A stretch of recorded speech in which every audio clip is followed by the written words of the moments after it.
So, good morning, students. Your next topic, role of leaf in photosynthesis. We have done up to the photosynthesis, process of photosynthesis, and what are the requirements of for photosynthesis. These are the requirements that we done: chlorophyll, carbon dioxide, and next one is water and minerals, sunlight. So next is a role of leaf in photosynthesis. ਅਸੀਂ ਕੀਤਾ ਸੀ photosynthesis ਦੀ equation, requirement ਕੀ ਚੀਜ਼ਾਂ ਚਾਹੀਦੀਆਂ ਨੇ ਸਾਨੂੰ photosynthesis ਦੇ ਲਈ, ਤੇ ਹੁਣ ਆ ਕਿ ਲੀਫ ਦਾ ਕੀ ਰੋਲ ਆ photosynthesis 'ਚ. We call leaf the food factory because it produce food for the plant. To understand the photosynthesis, phenomena of photosynthesis, we have to first know the internal structure of leaf. So they have start from the structure of leaf. A leaf has two surface layers. A leaf has two surface layers, upper and lower. This is a leaf, it has two surface, upper and this one is lower. Cells of the surface layer are green. Cells are green, so leaf looks green in color. Why green? Due to the presence of chloroplast. Numerous tiny pores called stomata, this is stomata, are present on the lower surface of leaf. Lower surface means towards this side. Stomata नीचे वाली side ते lower surface ते इत्थे ज़्यादा हुंदे ने than the upper surface. ठीक है.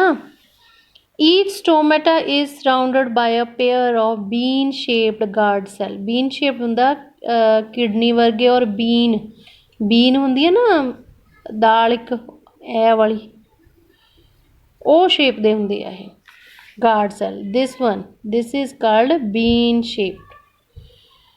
ठीक है, ये guard cell आ स्टोमेटा पूरा ओपन आले दुआले ਉਹਦੇ guard cells ने, फिर ਹੋਰ cells ने.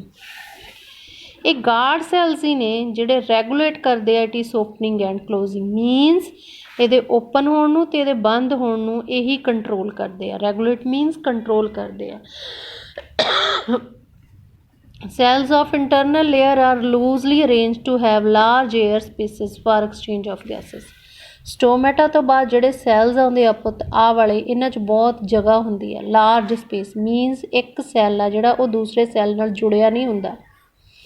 ਠੀਕ ਹੈ, ਜਿਸ ਤਰ੍ਹਾਂ ਆਹ ਸਪੇਸ ਰਹਿ ਗਈ ਦੋ ਸੈੱਲਾਂ 'ਚ, ਇਹਨਾਂ 'ਚ ਬਹੁਤ ਜਗ੍ਹਾ ਹੁੰਦੀ ਆ ਤਾਂ ਕਿ ਸਟੋਮੈਟਾ ਰਾਹੀਂ, ਸਪੋਜ਼ ਕਰੋ ਦਿਸ ਵਨ ਇਜ਼ ਸਟੋਮੈਟਾ ਤੋਂ ਜਿਹੜੀ ਅੰਦਰ कार्बन डाइऑक्साइड जानी है ईजिली जा सके. For exchange of gases means carbon dioxide अंदर जानी तो ऑक्सीजन बाहर निकलनी.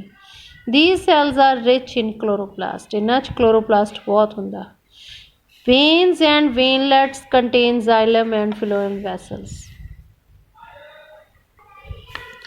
This is called main vein. आ थोड़ियां साइड वेन ने, इन्हां नूं वेनलेट्स कहंदे आ. ਉਹ ਕਹਿੰਦੇ ਜਿਹੜੀਆਂ ਵੇਨਸ ਨੇ ਲੀਫ ਦੀਆਂ, ਇਹਨਾਂ ਦੇ ਵਿੱਚ ਜ਼ਾਈਲਮ ਤੇ ਫਿਲੋਇਮ ਛੋਟੀਆਂ ਛੋਟੀਆਂ ਵੈਸਲਸ ਮੀਨ ਟਿਊਬਸ ਨੇ. ਆ ਜਿਹੜੀਆਂ ਨੇ ਨਾ, ਇਹਨਾਂ ਛੋਟੀਆਂ ਛੋਟੀਆਂ ਦੋ ਜ਼ਾਈਲਮ ਤੇ ਫਿਲੋਇਮ ਟਿਊਬਸ ਨੇ. Vessels means hair tubes. Vessels mean tubes for transportation of water and food. ਜਿਹੜਾ ਜ਼ਾਈਲਮ ਆ, ਜਿਹੜੀ ਟਿਊਬ ਆ, ਉਹ ਪਾਣੀ ਲੈ ਕੇ ਜਾਂਦੀ ਹੈ. ਜਿਹੜੀ ਫਿਲੋਇਮ ਆ ਫੂਡ ਲੈ ਕੇ ਜਾਂਦੀ ਹੈ. ਪੱਤੇ ਨੇ ਫੂਡ ਬਣਾਇਆ, ਉਹ ਫਿਲੋਇਮ ਟਿਊਬ ਰਾਹੀਂ ਸਾਰੇ ਪਲਾਂਟ ਤੱਕ ਪਹੁੰਚ ਜਾਣਾ. ਰੂਟਸ ਤੋਂ ਜਿਹੜਾ ਪਾਣੀ ਆਇਆ ਉਹ ਜ਼ਾਈਲਮ ਰਾਹੀਂ ਸਾਰੇ ਕਿਤੇ ਪਲਾਂਟ ਦੇ ਪਹੁੰਚ ਜਾਂਦਾ ਆ. Next one is process of photosynthesis. Stomata open during the day, ਦਿਨ ਦੇ ਸਮੇਂ ਖੁੱਲ੍ਹੇ ਰਹਿੰਦੇ ਨੇ. ਏਅਰ ਜਾਂਦੀ ਹੈ ਐਟਮੋਸਫੀਅਰ ਤੋਂ ਇਹਨਾਂ ਦੇ ਅੰਦਰ. ਠੀਕ ਆ, ਐਂਡ ਇਹਨਾਂ ਤੋਂ ਅੱਗੇ ਜਿਹੜੇ ਗ੍ਰੀਨ ਸੈਲਸ ਨੇ ਉਹਨਾਂ 'ਚ ਚਲੀ ਜਾਂਦੀ ਆ. From stomatal cavity carbon dioxide diffuses into the cell through cell membrane. ਹੁਣ ਸਟੋਮੈਟਾ ਤੋਂ ਬਾਅਦ ਉਹ ਜਿਹੜੀ ਕਾਰਬਨ ਡਾਈਆਕਸਾਈਡ, ਜਿਹੜੀ ਏਅਰ ਅੰਦਰ ਗਈ ਆ ਉਹ 'ਚ ਕਾਰਬਨ ਡਾਈਆਕਸਾਈਡ ਹੀ ਹੋਊਗੀ, ਕਿਉਂਕਿ ਪਲਾਂਟ ਨੂੰ ਕਾਰਬਨ ਡਾਈਆਕਸਾਈਡ ਹੀ ਚਾਹੀਦੀ ਆ ਫੂਡ ਬਣਾਉਣ ਲਈ. ਸਟੋਮੈਟਾ ਤੋਂ ਬਾਅਦ ਉਹ ਜਿਹੜੀ ਕਾਰਬਨ ਡਾਈਆਕਸਾਈਡ ਆ ਉਹ ਦੂਸਰੇ ਸੈਲਸ ਕੋਲੇ ਅਗਲੇ ਸੈਲਸ ਕੋਲੇ ਚਲੀ ਜਾਂਦੀ ਹੈ, ਨੈਕਸਟ ਸੈਲਸ ਕੋਲੇ। ਸਟੋਮੈਟਾ ਤੋਂ ਬਾਅਦ ਅਗਲੇ ਸੈਲਸ ਕੋਲੇ ਆ ਕਾਰਬਨ ਡਾਈਆਕਸਾਈਡ ਐਂਟਰ ਕਰ ਜਾਂਦੀ ਆ। ਹੁਣ ਇਹਨਾਂ ਕੋਲੇ ਕਿਸ ਤਰ੍ਹਾਂ ਐਂਟਰ ਕਰਦੀ ਆ, ਉਸ ਪ੍ਰੋਸੈਸ ਨੂੰ ਕਹਿੰਦੇ ਆ ਪੁੱਤਰ ਜੀ ਡਿਫਿਊਜ਼, ਮੀਨਸ ਹੁੰਦਾ ਜਾਣਾ, ਹਾਇਰ ਕੰਸਨਟ੍ਰੇਸ਼ਨ ਟੂ ਲੋਅਰ, ਉਹਨਾਂ ਚਲੀ ਜਾਂਦੀ ਆ। ਇਹ ਤੁਹਾਨੂੰ ਅੱਗੇ ਆ ਡਿਫਿਊਜ਼ਨ ਕੀ ਹੁੰਦਾ ਆ। Water and minerals carried by veins also diffuse into green cells. ਜਿਹੜਾ ਵਾਟਰ ਤੇ ਮਿਨਰਲਸ ਤੁਹਾਡੀ ਜ਼ਾਈਲਮ ਨੇ ਲੈ ਕੇ ਆਂਦਾ ਸੀ, ਆਹ ਵਾਲੇ ਵੇਨਸ ਦੇ ਵਿੱਚ ਜਿਹੜਾ ਵਾਟਰ ਤੇ ਮਿਨਰਲਸ ਆ ਲੀਫ ਦੇ ਵਿੱਚ, ਇਹ ਵੀ ਇਹ ਸੈਲਸ ਤੱਕ ਪਹੁੰਚ ਗਿਆ। ਹੁਣ ਇਹਨਾਂ ਸੈਲਸ ਤੱਕ ਕਾਰਬਨ ਡਾਈਆਕਸਾਈਡ ਵੀ ਪਹੁੰਚ ਗਈ ਬਾਹਰਲੇ ਇਨਵਾਇਰਮੈਂਟ ਤੋਂ, ਵਾਟਰ ਵੀ ਪਹੁੰਚ ਗਿਆ, ਠੀਕ ਆ, ਮਿਨਰਲਸ ਵੀ ਪਹੁੰਚ ਗਏ, ਰੂਟਸ ਤੋਂ ਵਾਟਰ ਅਬਜ਼ੋਰਬ ਕੀਤਾ ਹੋਇਆ ਸੀ, ਕਲੋਰੋਫਿਲ ਉਹਨਾਂ 'ਚ ਹੈਗਾ ਹੀ ਆ, ਤਾਂ ਕਲੋਰੋਫਿਲ ਨੇ ਸਨਲਾਈਟ ਅਬਜ਼ੋਰਬ ਕਰ ਲਈ ਅਤੇ ਉਹਨੇ ਕਾਰਬਨ ਡਾਈਆਕਸਾਈਡ ਵਾਟਰ ਨੂੰ ਯੂਜ਼ ਕਰ ਲਿਆ ਫੂਡ ਬਣਾਉਣ ਲਈ। ਪਲਾਂਟਸ ਦੇ ਫੂਡ ਦਾ ਨਾਮ ਕੀ ਹੈ, ਗਲੂਕੋਜ਼। ਗਲੂਕੋਜ਼ ਹੁਣ ਜਿਹੜਾ ਲੀਫ ਦੇ ਵਿੱਚ ਇਹਦੇ ਵਿੱਚ ਗਲੂਕੋਜ਼ ਬਣ ਗਿਆ, it is then transported by phloem vessel to various part of the plant for utilization. ਹੁਣ ਜਿਹੜਾ ਇੱਥੇ ਫੂਡ ਬਣ ਗਿਆ ਉਹ ਪਲਾਂਟਸ ਦੇ ਬਾਕੀ ਪਾਰਟਸ ਤੱਕ ਭੇਜਿਆ ਗਿਆ, ਕਿਹਦੇ ਰਾਹੀਂ, ਫਿਲੋਇਮ ਵੈਸਲਸ ਰਾਹੀਂ। ਵੈਸਲਸ ਮੀਨਸ ਟਿਊਬਸ, ਤਾਂ ਕਿ ਪਲਾਂਟਸ ਨੇ ਜਿੱਥੇ ਯੂਜ਼ ਕਰਨਾ, ਜਿੱਥੇ ਉਹਨੂੰ ਲੋੜ ਆ ਯੂਜ਼ ਕਰੇ। ਨਵੇਂ ਪੱਤੇ ਆਉਣ ਲਈ ਲੋੜ ਆ, ਫਰੂਟ ਆਉਣ ਲਈ ਲੋੜ ਆ, ਫਲਾਰ ਆਉਣ ਲਈ ਲੋੜ ਆ, ਜਿਹੜਾ ਵਾਧੂ ਉਹਨੂੰ ਸਟੋਰ ਕਰ ਲੂਗਾ। Excess glucose is converted into starch, starch 'ਚ ਬਦਲ ਲਿਆ ਜਾਂਦਾ ਐਂਡ ਗਲਾਈਕੋਜਨ 'ਚ, ਅਤੇ ਉਹਨੂੰ ਸਟੋਰ ਕਰ ਲਿਆ ਜਾਂਦਾ ਆ। Next one is oxygen produced as a result. ਇੱਥੋਂ ਫੋਟੋਸਿੰਥੈਸਿਸ ਤੋਂ ਜਿਹੜੀ ਆਕਸੀਜਨ ਪੈਦਾ ਹੁੰਦੀ ਹੈ ਉਹ ਬਾਹਰ ਕੱਢ ਦਿੱਤੀ ਜਾਂਦੀ ਹੈ, ਠੀਕ ਹੈ, ਐਟਮੋਸਫੀਅਰ ਦੇ ਵਿੱਚ, ਜਿਹਦੇ ਰਾਹੀਂ ਅਸੀਂ ਸਾਹ ਲੈਂਦੇ ਹਾਂ, ਸਾਨੂੰ ਮਿਲ ਜਾਂਦੀ ਹੈ। Next one is synthesis of proteins. ਹੁਣ ਜਿਹੜਾ ਫੂਡ ਬਣਿਆ, ਜਿਹੜਾ ਪਲਾਂਟ ਨੇ ਬਣਾਇਆ, ਸਿੰਪਲ ਕਾਰਬੋਹਾਈਡਰੇਟਸ, ਕਾਰਬੋਹਾਈਡਰੇਟਸ ਹੁੰਦੇ ਨੇ ਜਿਨ੍ਹਾਂ 'ਚ ਕਾਰਬਨ, ਹਾਈਡਰੋਜਨ ਅਤੇ ਆਕਸੀਜਨ ਹੋਵੇ।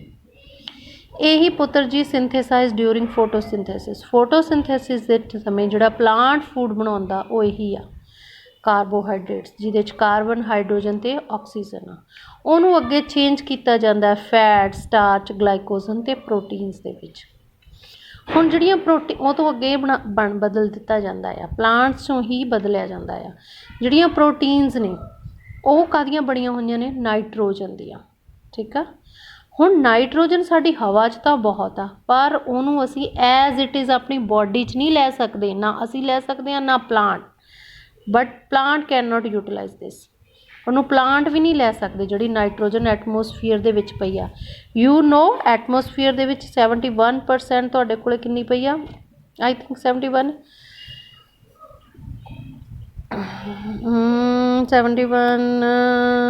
ਨਹੀਂ ਵੱਧਦੀ ਆ, 71 ਤੋਂ ਵੀ ਕਿੰਨੀ ਆ ਉਹ 75% ਸਮਥਿੰਗ ਤੁਹਾਡੇ ਕੋਲ ਨਾਈਟ੍ਰੋਜਨ ਪਈ ਆ, ਠੀਕ ਆ। ਤਾਂ ਉਹ ਜਿਹੜੀ ਨਾਈਟ੍ਰੋਜਨ ਆ ਉਹ ਜਿਹੜੀ ਐਟਮੋਸਫੀਅਰ 'ਚ ਪਈ ਆ, ਉਸ ਨਾਈਟ੍ਰੋਜਨ ਨੂੰ ਅਸੀਂ ਨਾ ਪਲਾਂਟਸ ਨਾ ਅਸੀਂ ਐਜ਼ ਇਟ ਇਜ਼ ਨਹੀਂ ਲੈ ਸਕਦੇ।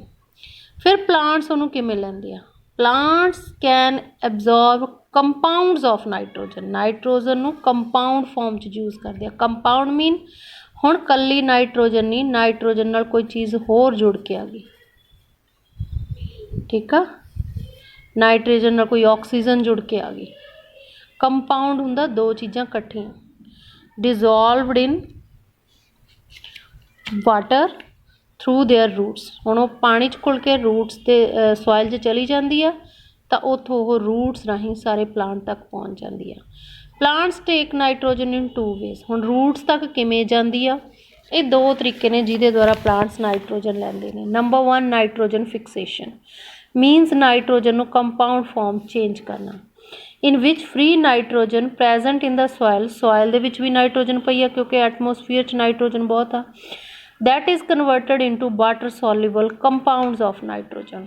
ਉਹਨੂੰ ਨਾਈਟ੍ਰੋਜਨ ਦੇ ਕੰਪਾਊਂਡ 'ਚ ਬਦਲ ਨੂੰ ਨਾਈਟ੍ਰੋਜਨ ਫਿਕਸੇਸ਼ਨ ਕਹਿੰਦੇ ਨੇ। ਨਾਈਟ੍ਰੋਜਨ ਆਕਸਾਈਡ ਵੀ ਬਣਾ ਸਕਦੇ ਆ, ਅਮੋਨੀਅਮ ਸਾਲਟ ਵੀ ਬਣਾ ਸਕਦੇ ਆ। ਹੁਣ ਇਹ ਕੀਤੀ ਜਾਂਦੀ ਆ ਕਿਹਦੇ ਦੁਆਰਾ, ਬੈਕਟੀਰੀਆ ਦੁਆਰਾ ਇਹ ਕੰਮ ਕੀਤਾ ਜਾਂਦਾ ਹੈ। ਉਹਨਾਂ ਬੈਕਟੀਰੀਆ ਨੂੰ ਕਹਿੰਦੇ ਆ ਨਾਈਟਰੀਫਾਈਂਗ ਬੈਕਟੀਰੀਆ। ਜਿਹੜੇ ਨਾਈਟਰੀਫਾਈਂਗ ਬੈਕਟੀਰੀਆ ਨੇ ਲਿਵ ਫਰੀਲੀ ਇਨ ਦਾ ਸੋਇਲ ਦੇ ਵਿੱਚ ਬੜੇ ਆਰਾਮ ਨਾਲ ਰਹਿੰਦੇ ਨੇ।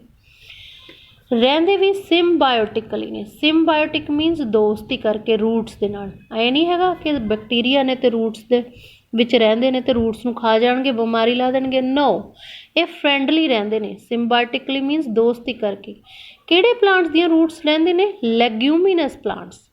ਲੈਗਿਊਮੀਨਸ ਪਲਾਂਟਸ ਕਿਹੜੇ ਹੁੰਦੇ ਨੇ? ਜਿਨ੍ਹਾਂ ਦੀਆਂ ਜੜ੍ਹਾਂ ਦੇ ਵਿੱਚ ਇਸ ਤਰ੍ਹਾਂ ਗੱਠਾਂ ਬਣੀਆਂ ਹੁੰਦੀਆਂ ਨੇ, ਨੋਡਿਊਲਸ ਹੁੰਦੇ ਨੇ। ਗੱਠਾਂ ਨੂੰ ਅਸੀਂ ਕਹਿੰਦੇ ਹਾਂ ਨੋਡਿਊਲਸ।